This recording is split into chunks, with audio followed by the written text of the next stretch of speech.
Reflexionar con ustedes en el día de hoy. Bueno, ustedes saben que se viene discutiendo a lo largo de estos días qué hacer con los movimientos sociales.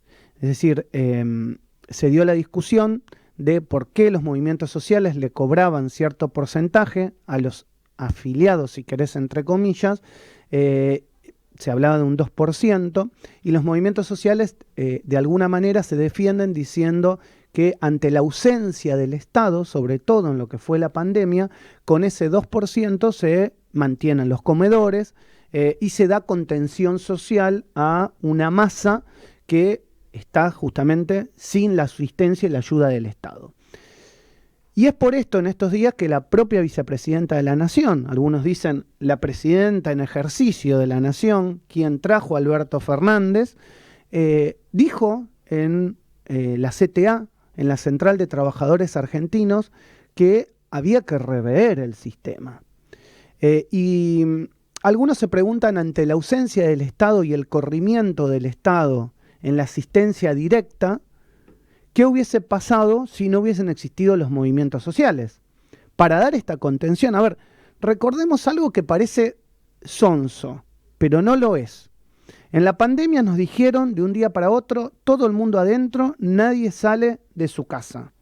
Por eso se dio el IFE por un lado, que era una ayuda de emergencia, y por el otro lado también se trató de contener a las empresas que iban a estar cerradas y no iban a poder vender, y por eso también se le dio la asistencia del pago de los sueldos a muchas de ellas, a gran cantidad de ellas.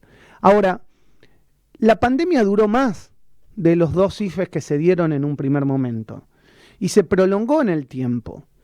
Y mucha gente no podía salir a cartonear, a cirugiar, a trabajar, a hacer lo que se hace habitualmente en un marco de una economía no formal como es hoy la Argentina, con más de un 50% de informalidad. De hecho, grandes ganadores de esa pandemia fueron los bancos, porque mucha gente pasó a digitalizarse a través de la pandemia. Hubo más transferencias, hubo más movimiento del dinero denominado virtual. Y esto obviamente le benefició por un lado al Estado y le benefició a los bancos. Pero por el otro lado, claramente, no le benefició a la gente, y el Estado, y sobre todo los empleados públicos, siguieron estando en casa hasta hace poco tiempo. Yo no sé si vos te acordás, pero recuerdo noticias que contábamos acá con Andy y con Josefina. Hasta hace 2 o 3 meses se levantó completamente la restricción, creo que fue el 1 de marzo, tal vez, no importa, no es importante la fecha, pero sí casi 3 años, en que tuvieron que volver todos a trabajar de forma presencial. Pero el Estado, en ese marco y en ese contexto, se fue retirando. Las organizaciones sociales tradicionales se fueron retirando, el asistencialismo se fue retirando de muchos barrios. Entonces las organizaciones sociales dicen, si no estábamos nosotros, ¿qué pasaba con esa gente? ¿Dónde comían? ¿Quiénes los atendían? Por ejemplo, hay lugares donde el movimiento Evita, por ejemplo en La Matanza, tiene hasta centros asistenciales de primera instancia o de primera asistencia, donde toman la presión, donde te controlan la glucosa. Entonces, las organizaciones sociales dicen, bueno, miren, el dinero va ahí, el dinero está invertido. No es que el dinero no exista. Ahora, en un golpe de timón, donde el Estado, los intendentes y las fuerzas políticas quieran recuperar la centralidad de la calle, de un buenas a primeras dicen, miren, el dinero no va más a las organizaciones sociales. A partir de ahora el dinero va a ir a los intendentes. Y van a ser los intendentes quienes van a, de alguna manera, manejar la caja. Entonces la caja es el dinero de los planes, ¿no? Estamos hablando de una masa de dinero muy, pero muy importante. Y yo me pregunto si esto está bien. Las organizaciones sociales venían diciendo hace tiempo que el plan social debía darse directamente a cada uno que lo necesitara, que lo fuera a pedir, y no que lo manejara la propia organización social. Entonces me pregunto, ¿por qué lo van a manejar los intendentes? ¿Por qué no se lo da directamente a quien lo necesita? Porque estamos pasando de un asistencialismo o de la creación de un monstruo, como decían muchos, inclusive algunos dentro del Estado, y del Poder Ejecutivo, hablaban del monstruo que había creado los planes sociales y ahora ese monstruo se lo vamos a trasladar a los intendentes. O sea, van a ser los varones del conurbano quienes van a manejar los propios planes sociales. Entonces, estamos en Guatemala y tal vez vayamos a Guatepeor, o sigamos en Guatemala, o ustedes creen que vamos a ir a Guatebuena. Yo creo que es fomentar un asistencialismo donde el Estado ya sabe lo que tiene que hacer, ya sabe lo que tiene que brindar, ya sabe que tiene que brindar educación, asistir justamente a los hospitales, por eso hay hospitales nacionales, provinciales y municipales, las escuelas, la infraestructura de las escuelas. ¿Por qué a los intendentes ahora se le va a dar el manejo de los planes sociales? ¿Qué capacidad tienen los intendentes para manejar a los planes sociales? ¿Van a manejar según el tinte y el partido político los planes sociales?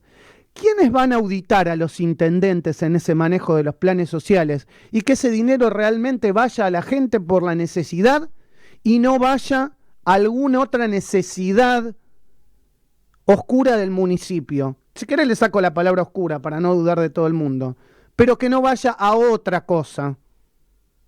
¿Quiénes los van a auditar? ¿Ustedes saben la cantidad de irregularidades que hay en municipios? Grandes, chicos, denuncias, no solo en el conurbano bonaerense, sino en toda la Argentina. ¿De qué estamos hablando cuando le vamos a pasar los planes sociales a los intendentes? O para que lo manejen los intendentes.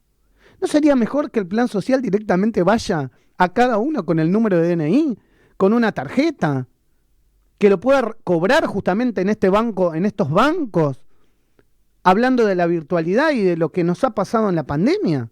¿Por qué el plan social tiene que pasar por una organización social o en este caso por una organización política? Y ante esto, las organizaciones sociales ya dicen, bueno, vamos a armar un partido, nos vamos a presentar a elecciones y vamos a ganar las intendencias. Si no, nos quedamos sin recursos. Esos recursos que hoy quiere empezar o volver a manejar la política. Yo digo, ¿no podemos exigir un poco más de transparencia en todo esto? Nadie está diciendo que no exista la necesidad. Miren, ¿saben qué? Hay organizaciones que pueden manejar. Hay comedores ya instalados. Hay comedores inclusive de las propias religiones, de los evangelistas. Está Cáritas. Hay un montón de organizaciones que pueden pasar a manejar si ustedes y auditarlas, porque se dejan ser auditadas, si quieren pasarle de alguna manera el control de esos planes sociales. Pero acá estamos hablando que lo va a retomar el propio Estado, los propios intendentes. Yo no quiero adjetivar, porque adjetivar muchas veces trae subjetividad. Y la subjetividad a veces no está bien. Lo que sí tenemos es un hecho real, que es lo que nos ha pasado en la Argentina del clientelismo en los últimos años. Ese clientelismo ha sido parte de la clase dirigente y de la clase política argentina. Después eso pasó a los movimientos sociales o las organizaciones sociales como los piqueteros. Pero después no se quejen la clase dirigente cuando preguntan por qué crecen partidos como el de Milei y se asustan alarmados pensando que cuando venga va a ser un giro de 180 grados. Y tal vez es lo que está buscando la gente. No ver este desmanejo de los recursos públicos que pasan de todos nosotros los contribuyentes hacia las organizaciones políticas y no hacia el que lo necesita directamente. Esto es El Arranque. Cada mañana, Maxi Lecky y su equipo analizan la información más importante del día. El Arranque. El Arranque. Todo lo que hay que saber.